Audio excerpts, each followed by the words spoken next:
Vous vous sentez vide parce que vous êtes désespéré. Et c'est peut-être l'une des vérités les plus difficiles à admettre. Plus vous courez après l'argent, plus il semble vous échapper. Plus vous implorez de l'attention, plus elle s'éloigne. Plus vous essayez de prouver votre valeur, moins vous recevez de reconnaissance. C'est comme courir sur un tapis roulant. Vous transpirez, vous faites des efforts, vous vous épuisez, mais vous restez exactement au même endroit. On vous a dit que désirer intensément était la voie, qu'il fallait vouloir très fort, rêver grand, répéter des affirmations, vibrer haut. Mais personne ne vous a expliqué qu'il existe une ligne fine entre désirer et devenir esclave de son propre désir. Lorsque vous transformez quelque chose en obsession, vous vous placez en dessous de cette chose. Vous suppliez, et le monde ne répond pas aux supplications désespérées. Il répond aux postures fermes. Il existe une architecture mentale ancienne, utilisée par des hommes qui ont gouverné des empires et par des personnes qui ont survécu aux pires adversités de l'histoire. Ce n'est pas du mysticisme bon marché. Ce n'est pas une phrase toute faite pour les réseaux sociaux. C'est de la discipline mentale. C'est une stratégie intérieure. C'est la philosophie appliquée comme une arme. Je parle des enseignements pratiqués par des hommes comme Marcus Aurelius, Sénèque et Épictète, non pas de la version édulcorée que vous voyez dans des citations motivantes, mais de la manière brute, pratique, presque implacable de vivre. Si vous voulez conquérir ce que vous désirez, vous devez cesser d'agir comme un mendiant et commencer à penser comme quelqu'un qui gouverne son propre esprit. Car la racine de votre souffrance ne réside pas dans le manque d'opportunités. Elle réside dans la manière dont vous percevez ce que vous désirez. Première règle, voir les choses telles qu'elles sont réellement. Marcus Aurelius avait accès à tout. Pouvoir, luxe, plaisir, influence. Il aurait pu facilement se perdre dans les excès. Mais il est resté discipliné parce qu'il appliquait une technique simple et brutale. Retirer le glamour des choses. Lorsqu'il voyait des vêtements luxueux, il se rappelait qu'il ne s'agissait que de tissu teint. Lorsqu'il regardait un banquet sophistiqué, il n'y voyait que de la viande préparée. Lorsqu'il pensait au statut, il n'y voyait que l'opinion d'autrui. Il ne faisait pas cela par négativité. Il le faisait pour ne pas se laisser hypnotiser. Et vous êtes hypnotisé. Vous regardez une voiture coûteuse et vous ne voyez pas du métal, du plastique et de l'ingénierie. Vous voyez le succès. Vous voyez la validation. Vous voyez le respect.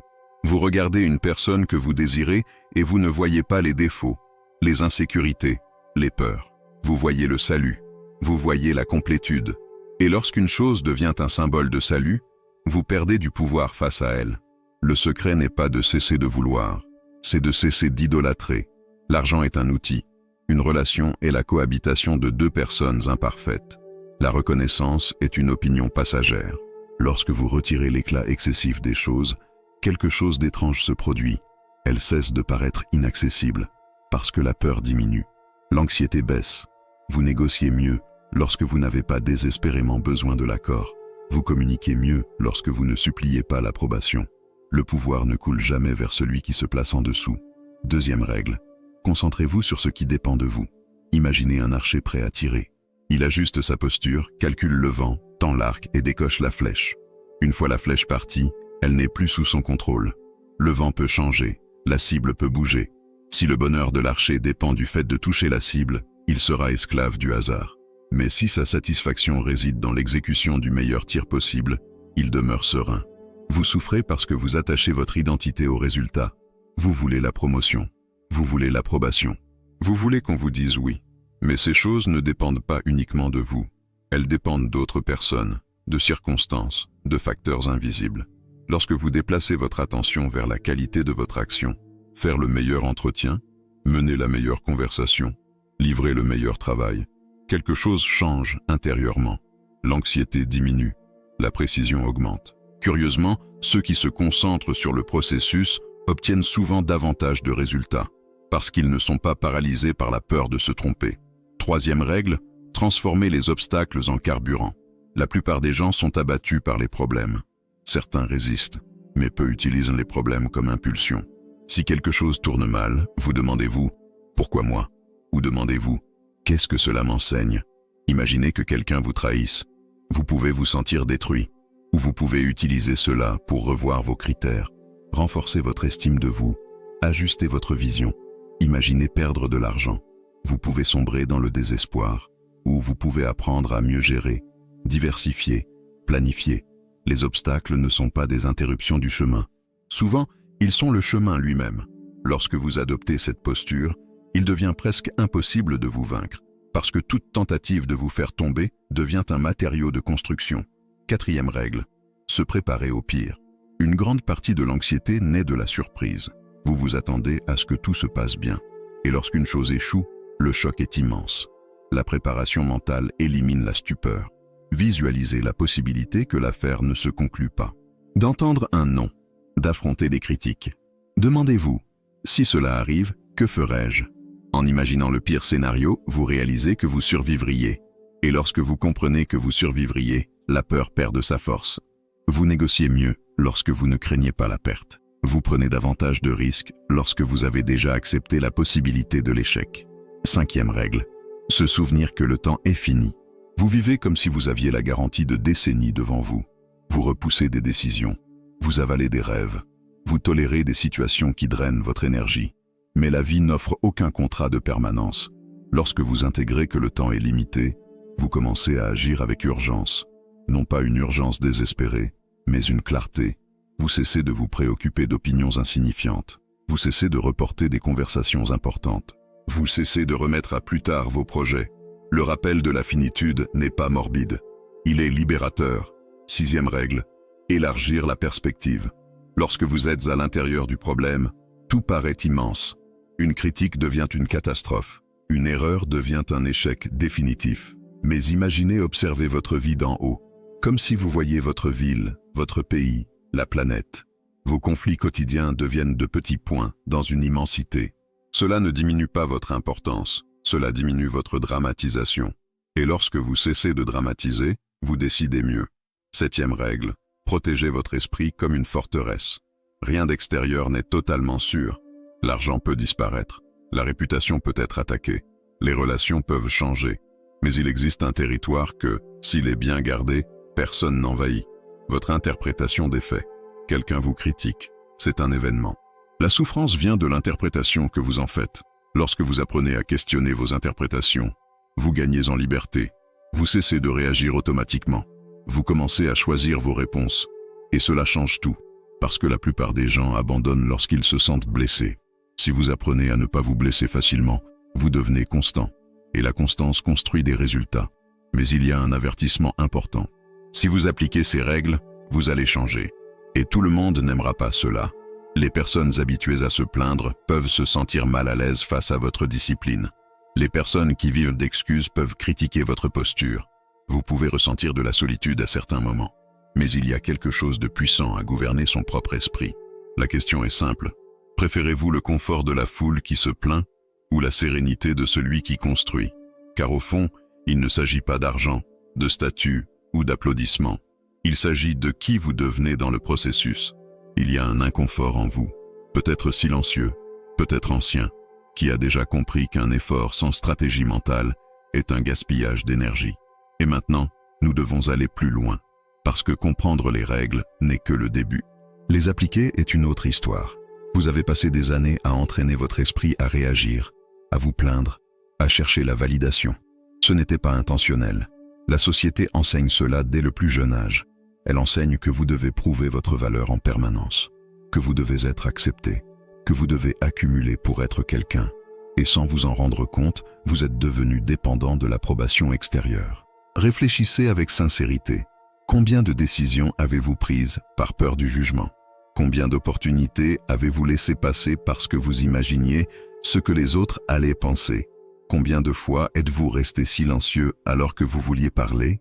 Combien de fois avez-vous accepté moins que ce que vous méritiez par crainte de perdre? C'est de l'esclavage émotionnel. La différence entre quelqu'un de commun et quelqu'un de véritablement puissant ne réside pas dans l'argent qu'il possède, mais dans son autonomie intérieure. La personne ordinaire a besoin que le monde soit favorable pour se sentir bien. La personne forte construit un état intérieur qui ne dépend pas des circonstances. Et ici se trouve un point délicat. Vous avez probablement confondu intensité et force.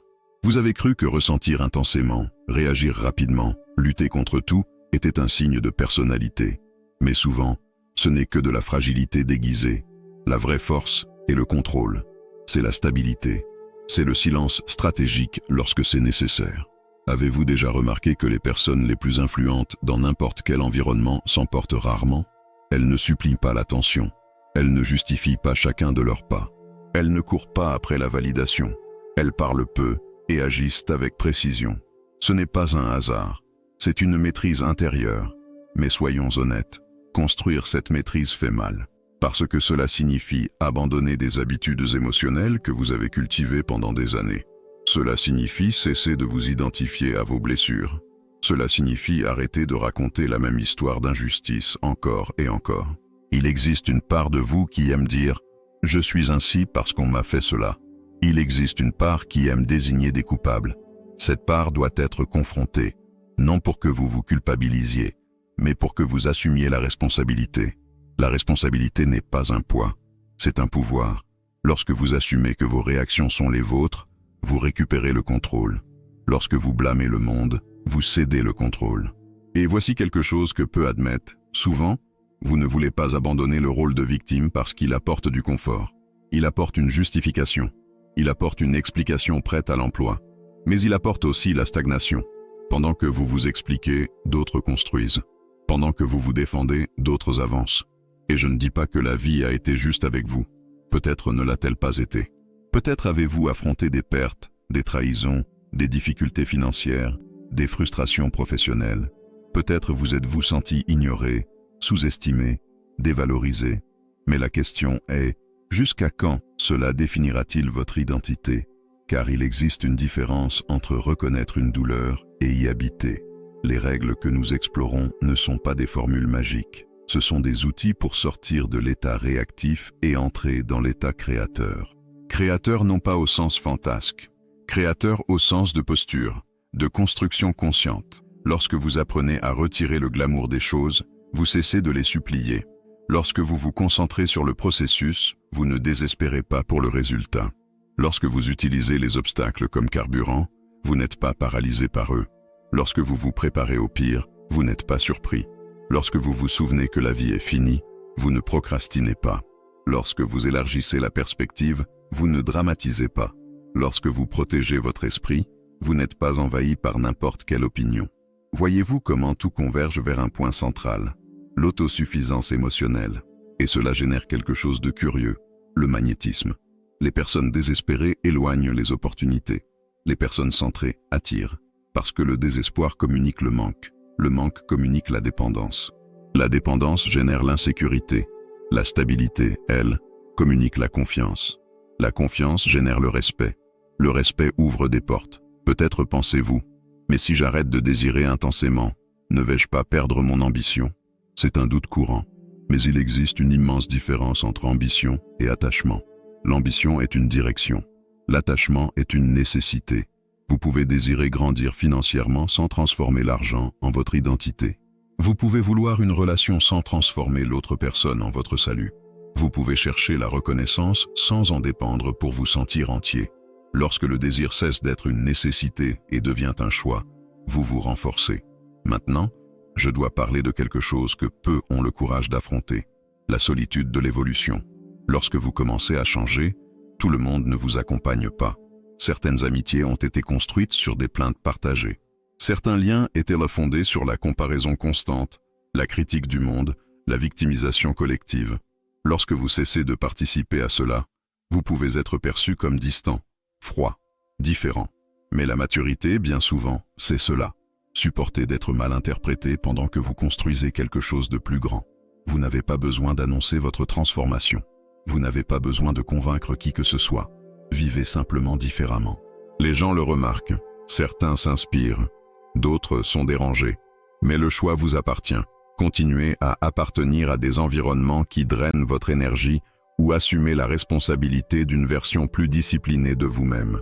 Et voici un point essentiel. La discipline n'est pas une rigidité sans émotion. C'est un engagement envers la croissance. Vous pouvez encore ressentir de la tristesse. Vous pouvez ressentir de la peur. Vous pouvez ressentir de l'insécurité. La différence est que vous ne serez pas gouverné par ces émotions. Au début, vous échouerez. Vous réagirez impulsivement. Vous vous surprendrez à dramatiser. Vous aurez envie d'abandonner. Mais cela fait partie du processus. Tout comme un muscle affaibli fait mal lorsqu'il commence à être entraîné, Votre esprit résistera au nouveau schéma, mais chaque petite victoire compte. Chaque fois que vous choisissez de ne pas répondre à une provocation, chaque fois que vous acceptez un non sans vous effondrer, chaque fois que vous transformez un problème en plan, chaque fois que vous agissez malgré la peur, ce sont les briques de votre forteresse intérieure. Et quelque chose d'intéressant commence à se produire lorsque vous construisez cette forteresse. Votre présence change. Vous entrez dans une pièce et vous n'avez rien à prouver. Votre posture communique la sécurité. Votre regard transmet la concentration. Vos paroles sont mesurées.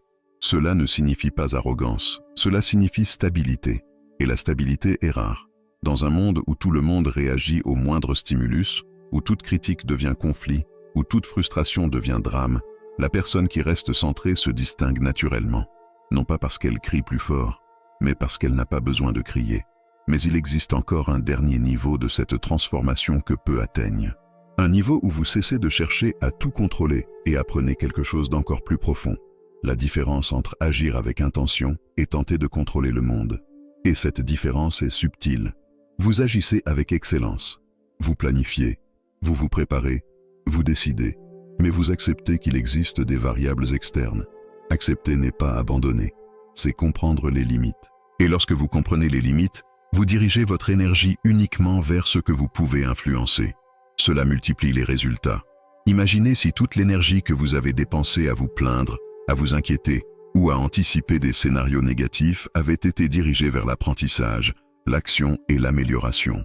Qu'auriez-vous déjà construit? Cette question peut déranger, mais elle peut aussi réveiller, car il y a encore du temps. Tant que vous respirez, il y a du temps. Tant que vous écoutez, il y a du temps. Mais le temps n'attend pas que vous vous sentiez prêt. Il continue de passer. Et peut-être que le plus grand changement que vous puissiez faire aujourd'hui n'est pas de conquérir quelque chose d'extérieur. C'est de décider que vous ne serez plus gouverné par des impulsions automatiques. Décider que vous ne serez plus esclave de votre propre désir.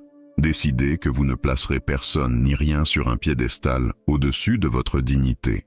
Décider que vous utiliserez chaque obstacle comme entraînement. Décider que vous protégerez votre esprit comme vous protégez votre maison. Cette décision ne génère pas d'applaudissements immédiats, mais elle génère du respect intérieur. Et le respect intérieur est le type de richesse que personne ne peut confisquer. Mais il existe encore une couche plus profonde dans ce parcours, quelque chose que peu sont prêts à affronter, car cela implique de questionner d'anciennes croyances sur l'identité, le succès et même sur la personne que vous pensez être. Et si vous voulez réellement traverser cette couche, vous devez être prêt à vous regarder avec une honnêteté brutale. Si vous êtes arrivé jusqu'ici, c'est parce que vous avez déjà compris que ce chemin n'est pas fait de techniques superficielles, ni de belles phrases à publier sur les réseaux sociaux. Il s'agit de transformation réelle. Et la transformation réelle commence lorsque vous cessez de vous demander « Comment puis-je obtenir ?» et commencez à vous demander « Qui dois-je devenir ?» Cette question change tout, parce que peut-être êtes-vous trop focalisé sur la conquête de quelque chose d'extérieur. Plus d'argent, plus de respect, plus de reconnaissance, alors que, en réalité, ce qui bloque vos résultats est une structure interne fragile. Et je ne dis pas cela pour vous diminuer. Je le dis pour vous réveiller. Vous pouvez avoir du talent. Vous pouvez avoir de l'expérience. Vous pouvez avoir de bonnes intentions. Mais si votre esprit réagit encore comme celui de quelqu'un d'insécurisé, de dépendant ou d'impulsif, vos résultats seront toujours instables. Pensez au nombre de fois où vous avez commencé quelque chose avec enthousiasme et abandonné en chemin. Au nombre de fois où vous vous êtes engagé à changer, mais êtes revenu au même schéma lorsque quelque chose a mal tourné. Au nombre de fois où une critique a ruiné votre journée entière. Ce n'est pas un manque de capacité, c'est un manque de structure intérieure. Et voici une vérité que peu acceptent. Le monde ne récompense pas l'effort émotionnel. Il récompense la constance stratégique. Vous pouvez travailler dur, mais si chaque frustration vous déstabilise, vous devenez imprévisible. Et les personnes imprévisibles ne construisent pas des empires, elles construisent des cycles. Maintenant, je veux que vous imaginiez quelque chose de simple. Imaginez que votre esprit est une salle de contrôle. Chaque jour, des dizaines de stimuli vous atteignent. Opinions, nouvelles, exigences, défis, imprévus. Si n'importe quel bouton peut être pressé par n'importe qui, vous vivez dans une turbulence constante. Mais lorsque vous apprenez à choisir quels boutons répondent et lesquels restent éteints, vous prenez le commandement. C'est la différence entre réagir et répondre.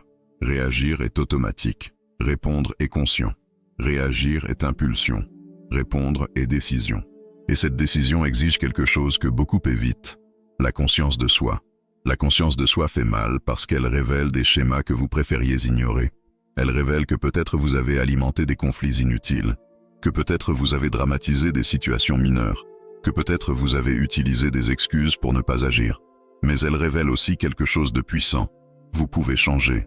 Et cette possibilité est libératrice. Allons encore plus loin. Avez-vous remarqué combien de vos objectifs sont liés au besoin de prouver quelque chose? Prouver que vous êtes capable. Prouver que vous pouvez.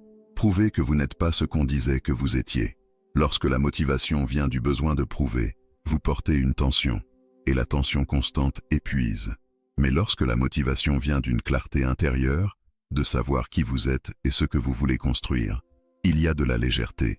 Il y a une direction. Cela ne signifie pas absence d'effort. Cela signifie absence de désespoir. Le désespoir vous fait accepter n'importe quelle proposition. La clarté vous fait choisir. Le désespoir vous fait insister là où il n'y a pas de réciprocité. La clarté vous fait reculer avec dignité. Le désespoir vous fait trop parler. La clarté vous fait davantage écouter. Et voici un point fondamental. La maturité émotionnelle n'élimine pas le désir. Elle élimine la soumission au désir. Vous pouvez vouloir grandir financièrement, mais vous ne vous vendez pas à n'importe quel prix. Vous pouvez désirer une relation, mais vous n'acceptez pas des miettes. Vous pouvez chercher la reconnaissance, mais vous ne suppliez pas l'attention. Voyez-vous la différence?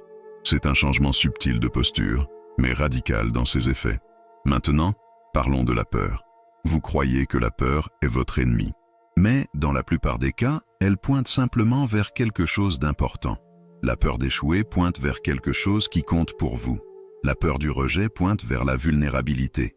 La peur du changement pointe vers la croissance. Le problème n'est pas de ressentir la peur, c'est de la laisser décider à votre place. Et ici, intervient à nouveau l'entraînement mental.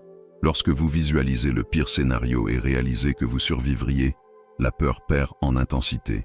Lorsque vous vous souvenez que la vie est finie, la peur perd en importance. Lorsque vous élargissez la perspective, la peur perd en proportion. Elle ne disparaît pas complètement, mais elle cesse de commander. Et les personnes qui ne sont pas commandées par la peur agissent différemment. Elles demandent une augmentation malgré l'appréhension. Elles lancent des projets malgré les doutes.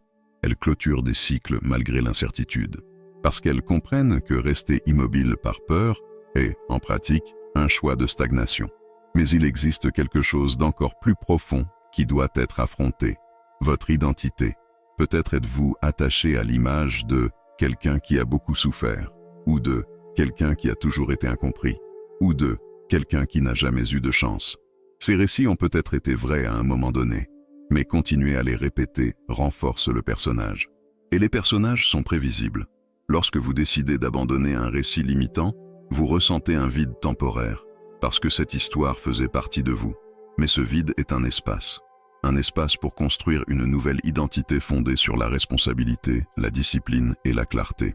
Et voici un point sensible. Personne ne peut faire cela à votre place. Aucune vidéo, aucun livre, aucun mentor ne peut remplacer votre décision intérieure. Ils peuvent indiquer des chemins. Mais celui qui marche, c'est vous. Et marcher signifie agir même sans applaudissements. Persister même lorsque personne ne remarque. Ajuster même lorsque vous vous trompez. Car la philosophie sans pratique n'est que divertissement. Vous pouvez être d'accord avec tout ce que vous avez entendu jusqu'ici et, malgré tout, continuer à vivre de la même manière demain. La véritable différence se produit lorsque, face à la prochaine provocation, vous respirez et choisissez de ne pas réagir. Lorsque, face à la prochaine frustration, vous demandez « Comment puis-je utiliser cela ?» Lorsque, face à la prochaine opportunité, vous agissez malgré l'appréhension. De petits choix répétés construisent de grandes transformations. Et plus vous pratiquez, plus cela devient naturel. Vous commencez à réaliser que vous n'avez pas besoin de gagner toutes les discussions, que vous n'avez pas besoin de convaincre tout le monde, que vous n'avez pas besoin d'être aimé par tous. Vous investissez votre énergie uniquement dans ce qui compte réellement. Et cela génère quelque chose d'extrêmement rare. Une paix stratégique. Ce n'est pas une paix passive. Ce n'est pas une résignation. C'est une sérénité avec direction. C'est savoir que vous construisez quelque chose de cohérent, même si les résultats extérieurs ne se sont pas encore pleinement manifestés. Et voici le paradoxe final. Lorsque vous cessez de courir après avec anxiété, vous commencez à attirer avec stabilité. Parce que la stabilité transmet la confiance transmet la compétence génère l'opportunité, mais cette stabilité exige une vigilance constante. Votre esprit tentera de revenir à l'ancien schéma, il tentera de dramatiser, il tentera de chercher la validation, il tentera de se comparer. Et c'est à ce moment-là que vous vous souvenez de la forteresse intérieure. Vous observez la pensée et décidez si elle entre ou non. Vous vous demandez, est-ce un fait ou une interprétation? Est-ce une menace réelle ou un orgueil blessé? Cela mérite-t-il mon énergie? Ce tri mental change complètement votre vie, parce que l'énergie est une ressource limitée. Et lorsque vous cessez de la gaspiller dans des préoccupations insignifiantes, il vous reste de la force pour construire des projets, construire des relations saines, construire un patrimoine, construire le caractère. Et peut-être, au milieu de ce processus, réaliserez-vous quelque chose de surprenant. Ce que vous cherchiez le plus à l'extérieur commence à perdre son éclat excessif, non pas parce que cela cesse d'être désirable, mais parce que vous n'en avez plus besoin pour vous sentir entier. Et lorsque vous n'avez pas besoin, vous choisissez mieux. Et lorsque vous choisissez mieux, vous vivez mieux. Mais il existe encore un détail important que peu de personnes considèrent, le prix de la constance au fil des années. Il est facile de maintenir la discipline pendant une semaine. C'est possible pendant un mois, mais pendant des années. Et si je vous disais que la véritable transformation ne se trouve pas dans les moments de motivation intense, mais dans les jours ordinaires, dans les jours silencieux, dans les jours où personne ne regarde. C'est dans ces jours-là que vous construisez votre véritable identité. Et c'est précisément de cette construction silencieuse, celle que personne ne voit, mais qui détermine tout, dont nous devons parler maintenant. Si vous avez suivi jusqu'ici avec une attention sincère, vous avez déjà compris que ce parcours n'a jamais été une question de techniques isolées ou de phrases percutantes. Il a toujours été question d'identité, du choix silencieux de cesser d'être conduit par les circonstances et de prendre le commandement de votre propre esprit. Ce qui transforme une vie, ce n'est pas un moment d'inspiration intense, mais la décision ferme d'agir différemment lorsque l'enthousiasme diminue et que la routine redevient normale. C'est dans le jour ordinaire, dans le scénario apparemment sans importance, que votre véritable structure est construite. C'est là, loin des applaudissements, loin des validations extérieures, que vous décidez si vous continuez à répéter d'anciens schémas ou si vous soutenez la nouvelle posture que vous avez choisi d'assumer. La plupart des gens n'échouent pas par manque de capacité, mais par manque de constance émotionnelle.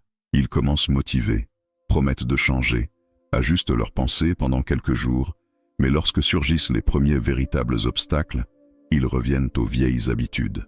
Non parce qu'ils sont incapables, mais parce qu'ils n'ont pas compris que la discipline mentale est une pratique quotidienne, pas un événement isolé. Vous ne construisez pas une forteresse en un seul jour, tout comme vous ne développez pas une force physique en un seul entraînement. De la même manière, vous ne transformez pas votre identité simplement parce que vous avez décidé, mais parce que vous répétez des comportements alignés avec la version de vous-même que vous souhaitez devenir, même lorsque c'est inconfortable et que personne ne regarde. Et voici quelque chose d'essentiel. Cette transformation ne signifie pas devenir froid ou indifférent. Elle signifie devenir stable. Stable au point de ne pas être ébranlé par n'importe quelle opinion, par n'importe quelle critique ou par n'importe quelle frustration passagère. Stable au point de maintenir le cap pendant que d'autres se dispersent. Car le monde continuera d'être imprévisible. Il y aura des critiques, des pertes, des changements inattendus, des déceptions. La différence résidera dans la manière dont vous répondrez à tout cela. Vous pouvez continuer à réagir à chaque vent contraire ou apprendre à ajuster les voiles et poursuivre votre navigation. Vous pouvez continuer à attendre une validation extérieure pour agir ou agir parce que vous reconnaissez que c'est le pas juste. Vous pouvez chercher des raccourcis illusoires ou accepter que le véritable chemin rapide est de construire une cohérence intérieure. Et lorsque cette cohérence se renforce, quelque chose de profond se produit. Vous cessez d'avoir peur de la vie.